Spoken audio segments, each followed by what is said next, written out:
मंगल भवन अमंगल हारी দ্রবহুসু দশরথ আচর বিহারী। যিনি সর্বদা মঙ্গলকারী এবং অমঙ্গলের বিনাশী, সেই দশরথ নন্দন রামের জীবনের গাথাই হলো রামায়ণ। এটি নিছকই একটি গাথা বা জীবনী কাব্য নয়। এতে যেমন আছে ত্যাগ আর সংযমের কাহিনী, তেমনই আছে ধর্ম সংস্থাপনার ইতিহাস। এই কাহিনী একাধারে করুণ, অন্যদিকে তা আমাদের দিয়েছে জীবনের নিঃস্বার্থতা আর আদর্শের প্রতি শ্রদ্ধাশীল হওয়ার মূল্যবান শিক্ষা। সেই মর্যাদা পুরুষোত্তম ভগবান শ্রীরামের জীবনের সকল ঘটনা মহর্ষি বাল্মীকি রামায়ণ রূপে রচনা করেছিলেন, যা আজ সর্বজন চর্চিত মহাকাব্য। প্রভু রামের আশীর্বাদ নিয়ে আমরা সেই মহাকাব্যেরই পুনর্কথনের একটি ছোট্ট প্রচেষ্টা মাত্র করছি। ইতিপূর্বে যা ঘটেছে তা একবার ছোট্ট করে মনে করিয়ে দিই। সমুদ্র বন্ধনে রত বানর সৈন্যের সঠিক বল জানবার জন্য রাবণ গুপ্তচর নিয়োগ করলেন, কিন্তু বিভীষণের সামনে সেই গুপ্তচরের আসল রূপটি ধরা পড়ে গেল। শার্দুল নামের সেই গুপ্তচরকে বানর সৈন্যগণ মৃত্যুদণ্ড দিতে গেলে তাদেরকে নিরস্ত করলেন রাম। শার্দুলকে মুক্তি দিলেন তিনি। এদিকে বারংবার চেষ্টা করেও সীতাকে নিজের বশীভূত করতে না পেরে মায়াবিদ্যার সাহায্য নিলেন রাবণ। শ্রীরামের মায়ামুণ্ড দেখিয়ে সীতাকে কাতর করে তুললেন তিনি। বিভীষণ পত্নী সরমা এই মায়াজাল সম্পর্কে সীতাকে সচেতন করে আশ্বাস দিলেন। তারপর কি হলো? রাবণ যখন দেবী সীতার উপর মায়ার প্রভাব বিস্তার করে তাকে নিজের বশীভূত করবার চেষ্টায় মগ্ন, রাঘব তখন হনুমান, বিভীষণ, সুগ্রীব প্রমুখ সুহৃদদের সাথে গভীর মন্ত্রণায় নিমগ্ন। বিভীষণ লঙ্কাতে পৌঁছেই তার 4 অনুচর অনল, পনস, সম্পাতি আর প্রমতিকে গুপ্তচর হিসাবে নিয়োগ করেছিলেন, যাতে তারা রাক্ষস সৈন্যের সঠিক পরিসংখ্যান জেনে আসতে পারে। সেই 4 গুপ্তচর পক্ষীর রূপ ধরে লঙ্কার দিকে দিকে ঘুরে নিখুঁত পরিসংখ্যান নিয়ে এসেছে। বিভীষণ তা শুনলেন রামকে। মিত্র, যুদ্ধের পূর্বে আমাদের শত্রু সৈন্যের সঠিক সামর্থ্যের পরিচয় নিয়ে রাখা উচিত। আমার অনুচরগণ সেই কাঙ্ক্ষিত সংবাদ এনেছে। রাক্ষস বীরগণ নিজ নিজ সৈন্যবাহিনী সজ্জিত করে লঙ্কার দ্বার রক্ষা করছেন। পূর্ব দ্বারে আছেন প্রহস্ত, পার্শ্ব আছেন দক্ষিণ দ্বারে। যুবরাজ ইন্দ্রজিৎ করছেন পশ্চিম দ্বার, আর উত্তর দ্বারের রক্ষার ভার স্বয়ং রক্ষরাজ রাবণ নিজে নিয়েছেন। মিত্র রাম, অগণিত রাক্ষস সৈন্য, গজ, অশ্ব, অযুত পরিমাণ রথ আছে সেই সুবিশাল রাক্ষস বাহিনীতে। কিছুক্ষণ নিশ্চুপ করে পুনরায় বললেন বিভীষণ, যখন রাবণ কুবেরপুরী আক্রমণ করেছিলেন তখন তার সাথে 60 লক্ষ রাক্ষস সৈন্য ছিল। এখনকার সৈন্যবল তারও দ্বিগুণ। আমি আপনাকে নিরুৎসাহ করতে চাই না রাঘব, কিন্তু শত্রুর সঠিক বল জেনে তবেই সঠিক যুদ্ধপন্থা নির্ধারণ করা বুদ্ধিমানের কার্য। আপনি উচিত কথাই বলেছেন মিত্র বিভীষণ, বললেন রাম। আপনার অনুচরবৃন্দ কর্তৃক আনিত সংবাদ আমাদের সত্যই উপকার করবে। নিশ্চিন্ত থাকুন আপনি, আমরা উচিত যুদ্ধকৌশল স্থির করে তবেই যুদ্ধ আরম্ভ করব। রাম আরও কিছু বলতে যাচ্ছিলেন, সহসা সুগ্রীব নিজের বিশাল গদাটি ঘূর্ণন করে দাঁতে দাঁত ঘষে বললেন, কোনো যুদ্ধ কৌশলের দরকার নেই মিত্র বিভীষণ। আপনি বললেন রাবণ ওই উত্তর দ্বারে আছে, তাই না? ওকে এখনই বন্দি করে আনছি আমি। এই বলে 2 বিরাট লম্ফ দিয়ে বানররাজ সুগ্রীব লঙ্কাপুরীর উত্তর দ্বারের দিকে ধাবমান হলেন। রাম সুগ্রীবের সহসা এহেন আচরণে একটু যেন বিস্মিতই হয়ে গেলেন। বেশি দূর যেতে হলো না সুগ্রীবকে। অচিরেই দেখতে পেলেন উত্তর দ্বারে অগণিত রাক্ষস সৈন্যের মধ্যস্থলে স্বর্ণরথে আসীন রাবণের। তার গাত্রবর্ণ ঘন নীল মেঘের ন্যায়। অতিশয় সুপুরুষ ও বলশালী তিনি। স্বর্ণাভরণে ভূষিত সেই মহাকায় ব্যক্তিটির পরনে রক্তবর্ণ বস্ত্র, হস্তে ভীষণ দর্শন খড়গ। সুগ্রীব প্রবল বিক্রমে লম্ফ দিয়ে সজোরে নেমে এলেন রাবণের রথের সামনে। আর রাবণ কিছু বুঝে ওঠার আগেই সজোরে এক মুষ্টি প্রয়োগ করলেন সুগ্রীব। হঠাৎ করে মুষ্টিঘাতে রাবণ রথ থেকে নিচে পড়ে গেলেন। তার মস্তকে রত্নভূষিত মুকুটও নিচে পড়ে গেল। সুগ্রীব উচ্চকণ্ঠে হেসে উঠে বললেন, ঠিক এইভাবে তোমাকে ভূমিতে ফেলে টানতে টানতে মিত্র রামের সামনে এনে ফেলব। রাবণ ততক্ষণে ভূমি থেকে উঠে দাঁড়িয়েছেন। ক্রুদ্ধ স্বরে বললেন, কে তুমি বানর? তোমার এত বড় স্পর্ধা কি করে হয় যে আমার গায়ে হাত তোলো? তোমাকে এই মুহূর্তেই জমালয়ে পাঠাবো আমি। সুগ্রীব অট্টহাস্য করে বললেন, আমি কিষ্কিন্ধা নৃপতি সুগ্রীব। আমার জ্যেষ্ঠ ভ্রাতা বালির নাম তো তুমি শুনেইছ। আমি তোমাকে তোমার পাপের শাস্তি দিতে এসেছি। সাহস থাকে তো এসো, আমার সাথে যুদ্ধ করো। রাবণ আর সুগ্রীব নিজেদের মধ্যে প্রবল যুদ্ধে রত হলেন। কেউ কারোর থেকে কম যান না। একে অন্যকে মুষ্টি প্রহার আর চপেটাঘাত করে বিপর্যস্ত করে তুলতে লাগলেন। রাবণ এবার মায়াবিদ্যার প্রয়োগ করতে উদ্যত হলেন। সুগ্রীব মায়াবিদ্যাতে পারঙ্গম নন, তাই রাবণকে সজোরে এক পদাঘাত করে দূরে সরিয়ে তিনি পুনরায় নিজের সৈন্যদলের কাছে ফিরে এলেন। রাবণ ব্যর্থ ক্রোধে গর্জন করে উঠলেন, কিন্তু তিনি সুগ্রীবের কিশাগ্রহ স্পর্শ করতে পারলেন না। সুগ্রীব নিজ সৈন্যের মধ্যে ফিরে এসে বিজয় গর্বে রামকে বললেন, মিত্র, আপনি শুনে সন্তুষ্ট হবেন যে আপনার শত্রু ওই লঙ্কেশকে আমি শারীরিক আর মানসিক দিক থেকে কিঞ্চিৎ পর্যুদস্ত করে এসেছি। ও বুঝতেই পারেনি কিভাবে কি হয়ে গেল। এ আপনি একদম উচিত কার্য করেননি বানররাজ, বললেন রাম। আপনি যে কার্য করেছেন তা অত্যন্ত দুঃসাহসিক। এতে আপনার প্রাণ সংশয় হতে পারত, আর আমার কারণে আপনার প্রাণ সংকটে পড়লে আমি নিজেকে ক্ষমা করতে পারতাম না। নিশ্চিন্ত থাকুন মিত্র, আমি নিজের ক্ষমতা ভালোভাবেই জানি, বললেন সুগ্রীব। কিন্তু চোখের সামনে ওই পাপিষ্ঠ রাক্ষসটাকে দেখে আমার ক্রোধ চরমে উঠে গিয়েছিল। সে যাই হোক, চলুন এবার যুদ্ধযাত্রা করি। সুগ্রীব আর রাম এবার লঙ্কার দিকে অগ্রসর হলেন। মহাবীর লক্ষণ জ্যেষ্ঠ ভ্রাতার অনুগামী হলেন। মারুতি তার বিশাল গদা আন্দোলন করে বজ্রকণ্ঠে হুঙ্কার দিলেন, জয় শ্রীরাম। সঙ্গে সঙ্গে সমবেত কণ্ঠে বানর সৈন্যের সকলেই শ্রীরামের নামে জয়ধ্বনি দিয়ে অগ্রসর হতে লাগলো লঙ্কার দিকে। অগণিত বানর আর ভল্লুক সৈন্য তাদের তীক্ষ্ণ নখর ভয়াল অস্ত্র আস্ফালন করে লঙ্কার দিকে ধাবমান হলো। সর্বাগ্রে নিজের ধনুর্বাণ হস্তে চললেন রাম আর লক্ষণ। সেই গর্জনশীল মহাসৈন্যের নিনাদে সমগ্র লঙ্কা যেন থরথর করে কাঁপতে লাগলো। রাক্ষস শিশুগণ উচ্চস্বরে কেঁদে উঠল। বৃদ্ধগণ এক অশনির আশঙ্কায় ভয় ভীত হলেন। রাবণও শুনলেন সেই মহানিনাদ, তবে তিনি যুদ্ধ প্রবীণ। যুদ্ধের পূর্বে এই নিনাদ তিনি বহুবার শুনেছেন। এতে তিনি বিচলিত হন না। নিজের চন্দ্রহাস নামের খড়গ দৃঢ় মুষ্টিতে চেপে ধরে তিনি শত্রু সৈন্যের আক্রমণের অপেক্ষা শুরু করলেন। দূর থেকে বন্যার জলরাশির ন্যায় ছুটে আসতে দেখা গেল বানর সৈন্যকে। রামও দেখতে পেলেন রাবণকে। স্বর্ণরথে আসীন হয়ে সেই মহাকায় পুরুষ যুদ্ধের জন্য প্রস্তুত হয়ে দণ্ডায়মান। যুদ্ধনীতি অনুসারে অন্তিম বারের ন্যায় দৌত্য করা প্রয়োজন। শাস্ত্রে বলে, যদি কোনোভাবে শান্তির পথ সন্ধান করা যায় ততক্ষণ অহেতুক যুদ্ধের কোনোই প্রয়োজন নেই। এই নীতি স্মরণ করে রাম সুগ্রীবকে বললেন, মিত্র, আমাদের অন্তিম বারের ন্যায় লঙ্কায় শান্তিদূত প্রেরণ করা উচিত। রাবণ পাপী হতে পারে, কিন্তু লঙ্কার সাধারণ নিবাসীগণ তো কোনো অপরাধ করেনি। এই যুদ্ধ শান্তি স্থাপনার জন্য, ধর্ম সংস্থাপনার জন্য হলেও সে শান্তির পথ রক্তাক্তই হবে। বিজয় এক পক্ষের হবে, কিন্তু বিনাশ সে তো দুই পক্ষেরই হবে। যদি অন্তিম বারের ন্যায় দৌত্য কার্যের মাধ্যমে আমরা শান্তির পথে আসতে পারি, তাহলে তার থেকে উত্তম আর কিছুই হবে না।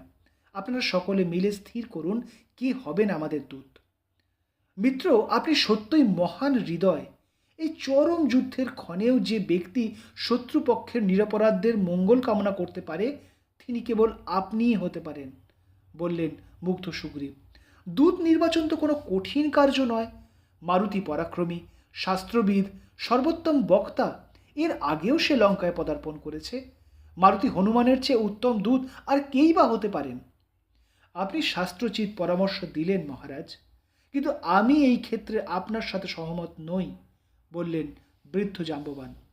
মারুতি একবার লঙ্কায় গিয়েছেন, কিন্তু তা বলে বারংবার তাকেই প্রেরণ করা আমাদের পক্ষে অনুচিত হবে। এই বলে শ্রীরামকে উদ্দেশ্য করে বৃদ্ধ ভল্লুকরাজ জাম্ববান বললেন, রাঘব, হনুমান ইতিপূর্বে লঙ্কা দহন করে এসেছেন। সেই ভয় রাবণের মনে আছে, এ কথা অতীব সত্য। কিন্তু এইবারেও যদি মারুতিকে দূত হিসাবে পাঠানো হয়, রাবণ অবশ্যই ভাববেন যে এক মারুতি হনুমান ছাড়া আমাদের আর কোনোই বীর যোদ্ধা নেই যে একাকী লঙ্কায় তার সামনে এসে দাঁড়াতে পারে।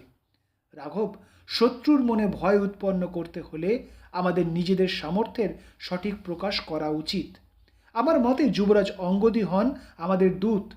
অঙ্গদ নবীন হলেও সে অমিত পরাক্রমী, শাস্ত্রজ্ঞানী, সাহসী আর সর্বোপরি প্রাণ বিদ্যায় সে সিদ্ধ। আপনি অঙ্গদকে নির্বাচন করুন। প্রাজ্ঞ জাম্ববানের পরামর্শ সকলেরই মনঃপূত হল। এক বাক্যে অঙ্গদকেই সকলে দূত হিসেবে মনোনীত করলেন। যুবরাজ অঙ্গদ উন্নত শিরে উঠে দাঁড়ালেন। তারপর শ্রীরামকে প্রণাম করে বললেন, প্রভু, আদেশ দিন। রাবণের সাথে সাক্ষাৎ করে তাকে শান্তির জন্য সম্মত হওয়ার প্রচেষ্টা করব আমি। তারপর নিজের গদা স্কন্ধে দৃপ্ত কণ্ঠে অঙ্গদ একাকী লঙ্কার দিকে অগ্রসর হলেন। এদিকে এক বানরকে লঙ্কার দিকে আসতে দেখে বিস্মিত হলো রাক্ষস সৈন্যদল। কিন্তু যখন তারা শুনল যে অঙ্গদ কেবল এক দূত রূপে রাবণের সাথে সাক্ষাৎ করতে এসেছেন, তারা পথ ছেড়ে দিল। অঙ্গদ দৃপ্ত পদে সেই রাক্ষস সৈন্যের মধ্য দিয়ে অকুত ভয় হয়ে অগ্রসর হতে লাগলেন। অনতিবিলম্বেই লঙ্কেশের স্বর্ণরথের সামনে উপস্থিত হয়ে শিষ্টাচার অনুসারে তাকে প্রণাম করে বললেন, হে রাজন, আপনাকে প্রণাম। আমি কিষ্কিন্ধার যুবরাজ অঙ্গদ। আমার প্রভু রাম শান্তির প্রস্তাব দিয়ে আমাকে আপনার কাছে প্রেরণ করেছেন। মহারাজ, এই যুদ্ধ আমাদের কাছে কাম্য নয়। যুদ্ধের ফলে অজস্র নিরপরাধ প্রাণের আহুতি হবে। আপনার এই অতি সুন্দর নগরীটিও ধ্বংসপ্রাপ্ত হবে। আমার প্রভু রাম চির ক্ষমাশীল। তিনি আপনার সকল অপরাধ ক্ষমা করে দিতে প্রস্তুত। আপনি কেবল অস্ত্র সংবরণ করে মাতা সীতাকে প্রভু রামের কাছে ফিরিয়ে দিন। কথা দিচ্ছি, মাতাকে ফিরে পেলেই আমরা সেই দণ্ডেই লঙ্কা থেকে চলে যাব। আপনি বিচক্ষণ ব্যক্তি হে লঙ্কেশ, আমার পরামর্শটি গ্রহণ করুন। থামো মর্কট, গর্জে উঠলেন রাবণ। তুমি নিজেকে দূত বললে? আরে যাও যাও, দূত তো কোনো রাজার হয়। তোমার প্রভু তো একটা বনচারী তুচ্ছ মনুষ্য। তুমি আর তোমার প্রভু রাম আমার কাছে কীট পতঙ্গের চেয়ে বেশি কিছু নয়। নিজের স্থান বিস্মিত হয়েও না বানর। তোমার প্রভু জানে আমি আসলে কে। আমি সর্বশাস্ত্রবিদ, বেদের টিকা প্রস্তুত করি মুখে মুখে। শিব তাণ্ডবের স্তোত্র রচয়িতা আমি। দেবাদিদেবের পায়ে ফুলের স্থলে আমার নিজের মস্তক দিয়ে অর্ঘ্য দিয়েছি আমি। আমার ভক্তিতে প্রসন্ন হয়ে স্বয়ং দেবাদিদেব আমাকে বরদান করেছিলেন আর দিয়েছিলেন আমার এই চন্দ্রহাস খড়গ। এই খড়গ যখন আমার হাতে থাকে তখন ত্রিভুবন থরথর করে কাঁপে। ইন্দ্র, বরুণ, অগ্নি প্রমুখ দেবতাগণ আমার ভয়ে ভীত। ত্রিভুবন জয়ী আমি। প্রজাপিতা ব্রহ্মার বরে আমি দেব, দানব, গন্ধর্ব কারোর দ্বারাই বদ্ধ নই। আর যে সীতার কথা তুমি বললে, সে এখন আমার প্রমোদ কানন পঞ্চবটিতে আছে। কদিন পর তাকে আমি আমার পাটরানী করব। মায়াবিদ্যার অধীশ্বর আমি। এসব জানে তোমার এই বনচারী প্রভু। এখন সাধারণ মানুষ হয়ে সে আমাকে শান্তির প্রস্তাব দেওয়ার সাহস করছে, নাকি ভয় পেয়েছে রাম? অঙ্গদের কর্ণমূল রক্তিম হয়ে ওঠে রাবণের এহেন দাম্ভিক কথা শুনে। কিন্তু দূতের মর্যাদা লঙ্ঘন করেন না তিনি। শান্ত স্বরে বলেন, মহারাজ, অতিরিক্ত দর্প কারোরই শোভা পায় না। আপনি এত গুণশালী হওয়া সত্ত্বেও যখন মহাবীর হনুমান একাকী আপনার এই নগরীকে অগ্নিসাগরে নিমজ্জিত করলেন, কিছু কি করতে পেরেছেন আপনি? প্রভু রামের প্রকৃত সামর্থ্যের কথা আপনি কিছুই জানেন না। কাজেই অনর্থক দম্ভের কোনোই প্রয়োজন নেই। আমার স্বর্গত পিতা বালি আপনাকে নিজের পুচ্ছে বেঁধে কিষ্কিন্ধায় নিয়ে গিয়েছিলেন, সেই সংবাদও আমি জানি। আমি আমার স্বর্গত পিতাশ্রীর সামর্থ্যের অধিকারী। হৃদয়ে আছেন প্রভু শ্রীরাম। আমি যদি চাই এই মুহূর্তেই আপনাকে বন্দি করতে পারি রাজন, কিন্তু তা আমার প্রভুর আদেশ নয়। অন্তিম বারের ন্যায় বলছি, শান্তির পথ অবলম্বন করুন। নিজের তথা প্রজাদের সর্বনাশকে আবাহন করবেন না। অঙ্গদের প্রত্যুত্তর শুনে রাবণ ক্রোধ পৌঁছল তার চরম সীমায়। গর্জন করে উঠে বললেন, এত বড় সাহস! সেনাপতিগণ, ওই বানরটাকে বন্দি করে এই দণ্ডেই ওর কর্তৃত মস্তক আমার সামনে আনুন আপনারা। মহারাজের আদেশ পেয়ে তৎক্ষণাৎ রাক্ষস বীরগণ উন্মুক্ত তরবারি নিয়ে অঙ্গদের দিকে ধাবমান হলেন। কিন্তু অঙ্গদ অনায়াসে তাদেরকে ধরাশায়ী করে বললেন, উত্তম মহারাজ, আপনি আপনার কার্যের মাধ্যমেই আপনার সিদ্ধান্ত আমাকে জানিয়ে দিলেন। বেশ, যুদ্ধই হোক তাহলে। আপনার বিনাশ অবশ্যম্ভাবী। এই বলে অঙ্গদ লম্ফ দিয়ে প্রাসাদ শিখরে উঠলেন। তারপর ফিরে এলেন শ্রীরামের সামনে। সকল বৃত্তান্ত শুনলেন রাম। যুদ্ধ এবার নিশ্চিত। বানর সৈন্যগণ পুনরায় প্রবল গর্জন করে উঠল। বন্যার সংক্ষুব্ধ জলরাশির ন্যায় বানর সৈন্য এসে আক্রমণ করল লঙ্কার দ্বারগুলিতে। যুবরাজ অঙ্গদের সাথে যুদ্ধ শুরু হলো যুবরাজ ইন্দ্রজিতের। হনুমানের সম্মুখীন হলো জম্বুমালী। প্রভাসের সম্মুখে এসে দাঁড়ালেন সুগ্রীব। বিরূপাক্ষের সাথে যুদ্ধে রত হলেন লক্ষণ, আর শ্রীরাম একাই অগ্নিকেতু আর তার অনুচর 4 রাক্ষস বীরের সাথে যুদ্ধ শুরু করলেন। ইন্দ্রজিৎ অঙ্গদকে গদা দ্বারা আঘাত করতে গেলেন, কিন্তু অঙ্গদ সেই গদা দ্বারাই ইন্দ্রজিতের রথ অশ্ব বিনষ্ট করে দিলেন। মহাবীর হনুমানের প্রহারে জম্বুমালী পঞ্চত্ব প্রাপ্ত হল।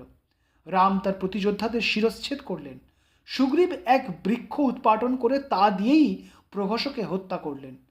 বানর সৈন্যের এহেন প্রতাপ দেখে রাক্ষসগণ কিঞ্চিত ভয়ভীত হয়ে পড়ল। ক্রমে রাত্রি নেমে এলো, যুদ্ধের বিরতি কিন্তু হলো না। নিশাকালে রাক্ষসগণ আরও বেশি ক্ষমতাশালী হয়ে ওঠে। যুবরাজ ইন্দ্রজিৎ বুঝলেন যে সম্মুখ সমরে রাম লক্ষণকে পরাস্ত করা অসম্ভব। এবার মায়াবিদ্যার সাহায্য নিলেন তিনি। আকাশপথে ভাসমান মেঘের আড়লে লুকিয়ে তিনি যুদ্ধ আরম্ভ করলেন। তার এহেন যুদ্ধ কৌশলে বানর সৈন্য ব্যতিব্যস্ত হয়ে পড়ল। ইন্দ্রজিৎ কখনো দৃশ্যমান হচ্ছেন, কখনো অদৃশ্য হয়ে যাচ্ছেন, কিন্তু অনলসভাবে স্বরবর্ষণ করে যাচ্ছেন। রামের আদেশে হনুমান, সুগ্রীব প্রমুখ বীরগণ চারিদিকে ইন্দ্রজিৎকে খুঁজতে ব্যস্ত হয়ে পড়লেন। আর এই সুযোগেরই অপেক্ষায় থাকা ইন্দ্রজিৎ নাগবাণের প্রয়োগ করলেন। এবার সেই নাগবাণ বিদ্যুৎ গতিতে ছুটে এসে রাম আর লক্ষণকে শক্ত নাগপাশে বেঁধে ফেলল। সেই পাশের এক একটি রজ্জু এক একটি তীব্র বিষধর সর্প। বানর সৈন্যগণ ভয়ে রজ্জু পাশে বদ্ধ রাম আর লক্ষণের কাছে এগোতেই পারল না। ক্রমাগত দৃঢ় বন্ধনে রাম আর লক্ষণকে বেঁধে ফেলতে লাগলো সেই পাশ। তারা নিশ্চেষ্ট ও মূর্ছিত প্রায় হয়ে ভূমিতে পড়ে গেলেন। রাক্ষস সৈন্যের মধ্যে উল্লাস ধ্বনি শোনা গেল। প্রভু রামের এহেন বন্দি দশা দেখে বানর সৈন্যগণ এবার ছত্রভঙ্গ হয়ে পড়তে লাগলো। সুগ্রীবও কাতর হয়ে পড়লেন। বিভীষণ আর হনুমান সুগ্রীবকে সান্ত্বনা দিয়ে বললেন, মহারাজ শান্ত হন, যুদ্ধে সর্বদা জয় হয় না। আজকের যুদ্ধে আমরা কিঞ্চিত বিপদের মধ্যে আছি, কিন্তু এতে যদি আমরা নিজেদের সামর্থ্য বলে যাই তাহলে সত্যই তো পরাস্ত হব। এতক্ষণ আমাদের উচিত প্রভু রাম আর শ্রী লক্ষণকে সুস্থ করে তোলা। আপনি আপনার সৈন্যদলকে সংযত করুন মহারাজ, সংযত করুন। হনুমানের কথাতে বানর সৈন্যদল কোলাহল ভুলে শান্ত হলো, কিন্তু রাম লক্ষণ তখনও অচেতন হয়েই রইলেন। সকলের কপালে দেখা দিল ভ্রুকুটি। শত্রুকে বধ করেছেন এই মনে করে ইন্দ্রজিৎ সগর্বে লঙ্কায় পিতার কাছে ফিরে গিয়ে বললেন, পিতাশ্রী আনন্দ করুন, আপনার শত্রু ওই 2 বনচারীকে আমি নাগপাশে বন্ধন করে যুদ্ধক্ষেত্রে ফেলে এসেছি। ওই নাগপাশই ওদের প্রাণ হরণ করবে। কাল আপনি স্বয়ং যুদ্ধক্ষেত্রে গিয়ে ওদের সব দেখবেন। যুবরাজের এহেন বাক্যে প্রীত হয়ে ওঠেন রাবণ। এদিকে বানর বৈদ্য সুসেন বহু প্রচেষ্টা করেও রাম আর লক্ষণকে তার সংজ্ঞা ফিরিয়ে আনতে পারছেন না। সেই ভয়াল নাগপাশের সামনে যাওয়াই দুষ্কর হয়ে দাঁড়াচ্ছে। সকলেই যখন এক অঘটনের আশঙ্কায় ভীত হয়ে আছেন, সহসা আকাশমার্গে দূর থেকে কোনো গম্ভীর শব্দ শোনা যেতে লাগলো, যেন কোনো দ্রুতগামী বস্তু এদিকেই এগিয়ে আসছে। পর মুহূর্তেই নিজের স্বর্ণভূষণের দীপ্তি চতুর্দিকে আলোকিত করে সেই যুদ্ধভূমিতে এসে দাঁড়ালেন বৈনতে ও গরুড়। গরুড় ঋষি কাশ্যপ আর তার পত্নী বিনতার পুত্র। তিনি পক্ষীরাজ। বিমাতা কদ্রু, যিনি সকল নাগকুলের জননী, মাতা বিনতার উপর অত্যাচার করতেন, তাই গরুড় নাগকুলের চিরশত্রু। গরুড় অমিত বলশালী, সূর্যের ন্যায় দীপ্তিমান। একদা দেবরাজ ইন্দ্রের সাথে কোনো কারণে বিবাদ হলে ক্রুদ্ধ দেবরাজ তাকে বজ্র দ্বারা আঘাত করেন, কিন্তু গরুড় অনায়াসে সেই আঘাত সহ্য করে ইন্দ্রকে পরাস্ত করেন। কিন্তু মহর্ষি দধিচির অস্থি থেকে নির্মিত বলে বজ্র অস্ত্রের সম্মান রাখতে নিজের একটি পালককে তিনি ভূমিতে ফেলে দেন। এই মহাপরাক্রমী পক্ষীরাজের আরেকটিও পরিচয় আছে, স্বয়ং বৈকুণ্ঠপতি শ্রী শ্রী বিষ্ণুর বাহন গরুড়। বিষ্ণুর আশীর্বাদে তিনি চিরঞ্জীবী। সেই পক্ষীরাজ গরুড় যেই মুহূর্তে যুদ্ধভূমিতে নেমে এলেন, তৎক্ষণাৎ নাগপাশের সকল নাগ প্রাণ ভয় ভীত হয়ে চতুর্দিকে পলায়ন করল। গরুড় এবার রাম আর লক্ষণকে তাদের বক্ষে পক্ষ দ্বারা স্পর্শ করা মাত্র তাদের সংজ্ঞা ফিরে এলো। সকল ক্ষত দূরীভূত হলো। উঠে দাঁড়ালেন তারা। ঋত বল ফিরে পেয়ে রাম আর লক্ষণ পুনরায় যুদ্ধের জন্য সজ্জিত হলেন। গরুড় নতমস্তকে রামকে প্রণাম করলেন। শ্রীরামও বুকে জড়িয়ে ধরলেন এই মহাপক্ষীকে। প্রভু আর সেবকের এই লীলা দেখে স্বর্গের দেবতাগণও ধন্য ধন্য করতে লাগলেন। গরুড় এবার বিদায় নিয়ে বৈকুণ্ঠে ফিরে গেলেন। বানর সৈন্য পুনরায় গর্জন করে উঠল। সেই গর্জনের শব্দে চমকে উঠলেন লঙ্কেশ রাবণ। ইন্দ্রজিতের নাগপাশ ছিন্ন করে উঠে দাঁড়ালেন শ্রীরাম। বানর সৈন্য নবোদ্যমে যুদ্ধের জন্য প্রস্তুত হলো। রাবণ এবার কি করবেন? আজ এইখানেই শেষ করছি। আগামী পর্বে প্রভু শ্রীরামের জীবনের আরও কিছু কাহিনী নিয়ে আমরা আবার আপনাদের সামনে ফিরে আসব। ভালো লাগলে জানাতে ভুলবেন না। ধন্যবাদ।